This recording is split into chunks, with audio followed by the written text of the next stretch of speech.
What is the record of China's nuclear non-proliferation, especially when it comes to Pakistan and North Korea? For North Korea, is China completely against its attempt to get nuclear weapons, or China has mixed feelings about it? Well, thank you, Forrest. Tom Reed, who used to be the U.S. Secretary of the Air Force and was President Reagan's Deputy National Security Advisor, wrote a book called The Nuclear Express, and he wrote it back in 2009, I believe. There is an entire chapter devoted to China's work on proliferation, in which Deng Xiaoping announced in 1982 to the Politburo that China was going to deliberately export nuclear weapons technology to its friends in Pakistan, North Korea, Libya, Iran, and Iraq. And they did that. And they did that through the Khan network in Pakistan, as you know, which traded getting missile help from North Korea in return to providing North Korea the nuclear weapons technology. And we now know that in the case of all the countries, they either had nuclear weapons programs or had them taken away or destroyed, or in the case of Pakistan and North Korea, they have nuclear weapons and are expanding, particularly North Korea, their arsenals. So China's record on proliferation is terrible, yet it never gets called to account to explain why it has violated its obligations under the Nuclear Non-Proliferation Treaty, which is to work to stop proliferation. For the denuclearization of North Korea, what would the United States hope China could do, and is China doing it or not? What's the potential good and bad for China to see North Korea with significant nuclear weapons? It's a very good question, Forrest. My view is China put nuclear weapons in North Korea for one reason. They wanted to intimidate and coerce the United States to leave the Korean peninsula and make it easier for China to operate militarily in the Western Pacific. It didn't work. In fact, if anything, it strengthened the ROC alliance and the United States, as you've seen with the recent election. It did get a little dicey with the previous leader of South Korea, who was kind of very friendly with North Korea. On the other hand, because Japan and South Korea have enhanced their military, and they're talking in South Korea seriously about stationing nuclear weapons that would be owned by the United States but jointly operated, that is going to cause China some pause. My view is China's attempt to get the U.S. to leave the Korean Peninsula backfired. It has not weakened our alliance. It actually has now strengthened it. And I think the tragedy of if South Korea and Japan even went partially nuclear, that would get China's attention, but it might also precipitate a war.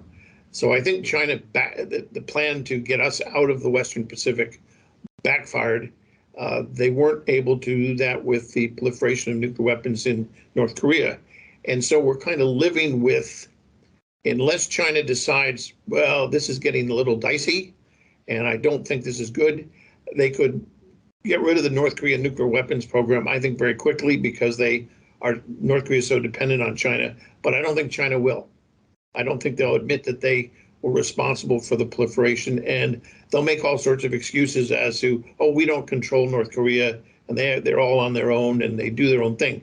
Not true, but I think, for us, the danger is North Korea's proliferation may engender more proliferation, and that I know China doesn't want, but they may not be capable or willing to put an end to it. Is nuclear weapon a significant factor in U.S.-China-Taiwan relations? Do you think the United States should provide more support morally and militarily to Taiwan? And what ways are the best when seeing the situation across Taiwan Strait with the war in Ukraine as reference?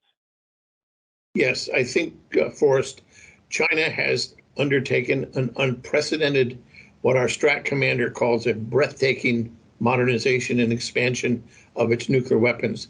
The head of the U.S. Strategic Command, Admiral Richard, has quipped last week before the Senate Armed Services Committee that any estimate that the intelligence community has given him with respect to the growth of Chinese nuclear weapons, he basically finds in a very few short months later, the estimates are undercounting China's growth, and you basically can double them. And so what we found is last July, we thought China was going to go to maybe 1,000 nuclear warheads by 2030, and apparently they have gone to around 700 or more already within just the 2 years that Admiral Richard has been head of STRATCOM. So he told us last week, China did in 2 years what we thought they were going to do in 10. And what they did is they built 350 new land-based ICBM silos out in 3 areas of Western China. Those silos are almost 10 feet in diameter. They can easily fit the DF-41 missile, which carries 10 warheads. It's the biggest Chinese missile and could reach the entire US continent. And on top of that, the Chinese have 5 other ballistic missiles they're building. They're building upwards of 6 new submarines, each of which have ballistic missiles that can reach the United States from Chinese waters. That's very important. Those subs don't have to go far at sea in order to reach the United States. And they're building a strategic bomber fleet with cruise missiles. So as Admiral Richard has said, they're going to soon be a peer competitor of the United States with respect to nuclear weapons. Again, their primary interest is regional, even though, yes, they have military base in Djibouti, they're expanding around the world, but you mentioned Taiwan. I think, of course, they have designs on Taiwan. They want us first out of the region. But if we're in the region, they're going to use their nuclear weapons to coerce us or to blackmail us to say, you don't want to get into a fight with us with respect to nuclear weapons, so you will stand down and not help Taiwan. To go to your last question, which is what should we do? We should absolutely help Taiwan with air and missile defenses, with offensive capabilities to reach the mainland with missiles, and do whatever the Taiwanese government believes they need in order to deter a Chinese attack. And that's basically the coin of the realm, sir, in this business is I don't want to end up fighting in the hopes of winning. I want to deter China so the military conflict never even begins. I'm very worried about what China is up to because Taiwan is to the Chinese an example of the Communist Party's illegitimacy because it says, there are people in the world that are Chinese that want to be ruled by a democratic form of government. And that goes directly against the Chinese Communist Party's narrative, which is the best way to go is totalitarian, authoritarian government, which the Chinese government has on the mainland, and that's the best way to go. And as you know, China has some very serious problems, but I think we need to help Taiwan dramatically with military assistance. But after all, they're a sovereign government, and they'll help us figure out what it is they need. In terms of deterring China, as you just mentioned, yes. And in terms of help defend Taiwan, is there any hint or any suggestion that Taiwan is interested in developing its own nuclear weapons for the best defense of its own security? Well, there goes to the heart of the matter, Forrest, and that is, do the Chinese on Taiwan believe in the credibility of the U.S. extended national nuclear deterrent? And that means, do they think we're serious about protecting them? And do they think the Chinese government in the mainland, the communists, do they take it seriously? Because we may think it's credible, we may think it's being modernized, which it is, but we're way behind in terms of modernization. The question is, do the Chinese take it seriously? I don't think, tragically, I don't think Mr. Putin took us seriously in Ukraine, although we announced in December we weren't going to fight with American conventional or nuclear forces in Ukraine.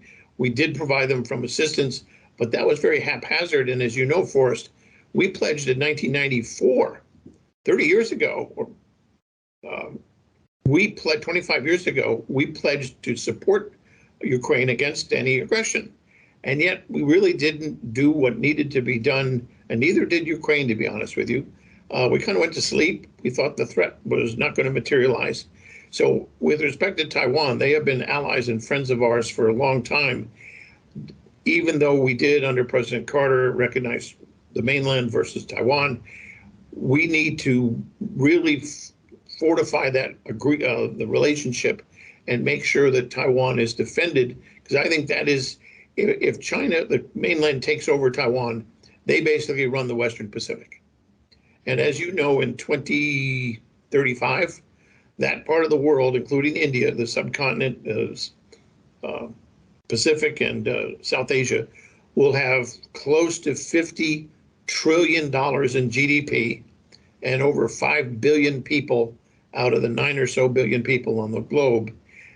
And anybody who controls the trade and investment in that part of the world will be the world's #1 economic power. That's what this is all about. And Taiwan is like a big aircraft carrier in the Western Pacific that if you control, then you control the sea lanes to Japan and South Korea. You control the sea lanes to the Philippines through the Straits of Malacca around to the Indian Ocean. And you control any ability to come to that region from the Central Pacific, which is where we come from. So it is very, very important. As you know from your history, the Japanese had the first and second island chain, and Taiwan would be an enormous part of that chain. If the Chinese dominated it, they would dominate the Western Pacific. You just mentioned that we know China has doubled its nuclear stockpile over the past 2 years, Yes. faster than previously Yes. assessed by the intelligence community. What does it mean for U.S. strategy in dealing with China? Very, very good question. What it means is that China wants to be able to use its nuclear weapons like Russia, and that is to intimidate or coerce or blackmail the United States not to fight in the first place. So that if they go after Taiwan, we just stand down. And whether or not it's protecting South Korea, Japan, or the Western Pacific in terms of the island chain, they keep building all these islands. They illegally, according to the World Court, have grabbed a series of areas of the air. So their nuclear weapons are the umbrella under which they want to commit aggression and coercion and get away with it scot-free. Because that's what this is. This is no different than what the Russians are doing with respect to what we call escalate to win. It's part of their theory of victory. And previously, everybody said, oh, they only have a couple hundred nuclear weapons. Don't worry about it. No, that's completely, I never believed that in the first place. I thought it was a matter of China biding its time. But what they've done now is dramatically pushed up to where they are a peer competitor. And as Admiral Richard, who was head of our nuclear forces in the military, as #1 guy, has said, this is unprecedented in any history. We have faced one, Soviet Union, and then Russia.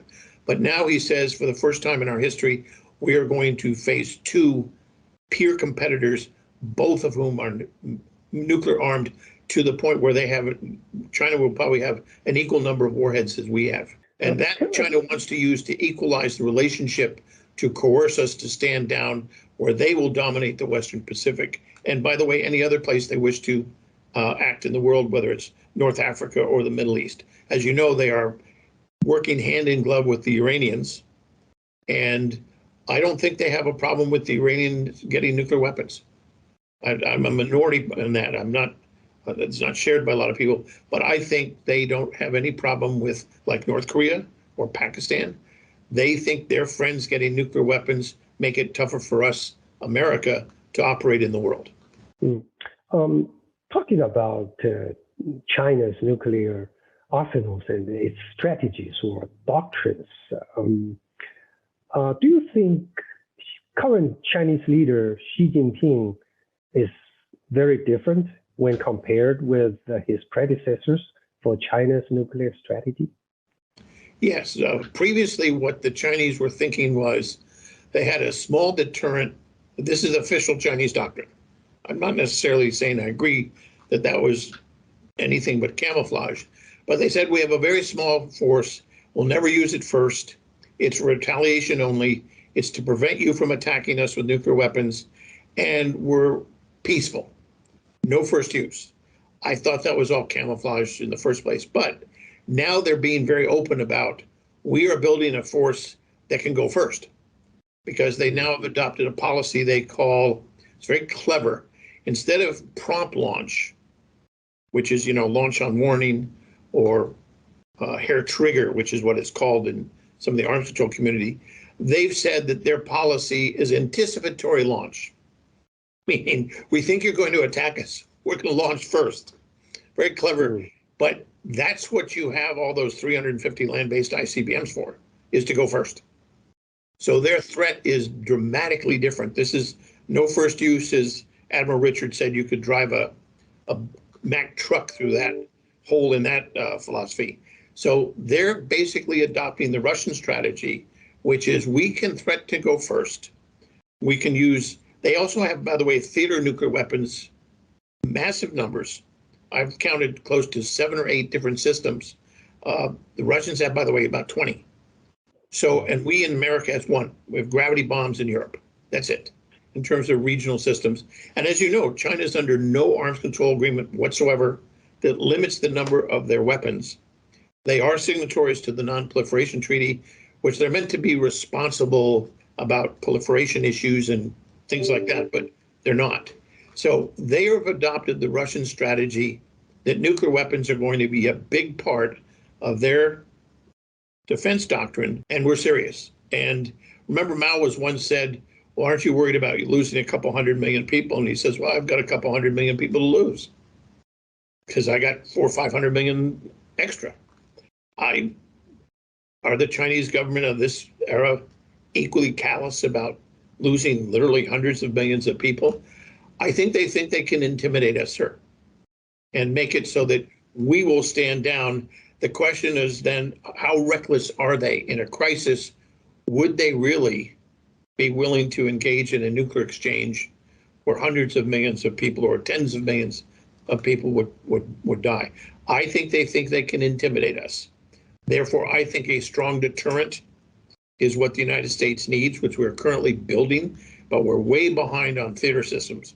We have Navy cruise missiles we could build. We're getting rid of the only bunker buster that goes after deeply buried targets. The Biden administration cut that out of the budget, as they cut the Navy cruise missile out of the budget. So we're very limited on the regional business. Everything else we're in the process of modernizing, but all that gets modernized starting in 2029. It'll come in the field. It's currently being research and development, and then we got, I think, 6 bombers, new bombers we're building. The ICBMs don't come in until 2029, and the first submarine in our arsenal doesn't come in until 2031, 32. So we have made plans, and we've agreed to it, and Congress has supported it. The administration has, to go forward. But as I said, Forrest, we took basically a 35, 40-year holiday from buying this stuff after the Cold War. And we thought it was the end of history. We thought nuclear weapons didn't matter. In fact, in the Nuclear Posture Review and the couple administrations back, they said Russia and China were no longer a serious nuclear threat. Due to China's progress, this Yes. rapid progress in nuclear weapons, what kind of adjustments do you think the United States need to make in the very near future? That is a very, very good question, and it comes to 3 issues. One, we're restricted under arms control to 1,550 warheads. China will have that many very soon. So that's the number 1 problem. 2, we're only building 12 submarines. I think we need to build more. And we have 400 land-based missiles, each carry 1 warhead, but they could carry 3. So we may have to add warheads to that arsenal. The number of bombers we're going to build is still at 100. Most of those are conventional. We're going to retire other bombers. We're going to keep the old B-52s, but the B-2s will go out and the B-21 will come in. So if we wanted to maximize our forces, we could double from 1,500 to 3,000. But then we're stuck. Our current plans, we couldn't go beyond that. And it would take 4 years for us to do that. So near term, the problem is we can add warheads to the submarines and bombers, our ICBMs. But in terms of building more subs or more ICBMs, that takes a considerable amount of time. So we could build up a little over 1,000 warheads if we had to. So basically, for us, what we could do is build up more warheads. But in terms of building more platforms like subs, bombers, or ICBMs, we're kind of stuck with what we have. Let's talk a little bit about Russia. Russia's Yes. actual military power has some kind of diminished so much when seen from the war in Ukraine. And its only significant leverage is perhaps nuclear weapons. Yes.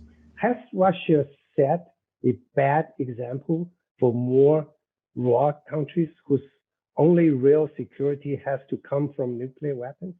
Yeah, you're exactly right. That may be the lesson people gather. Russia does not have the middle echelon commanders that our military has.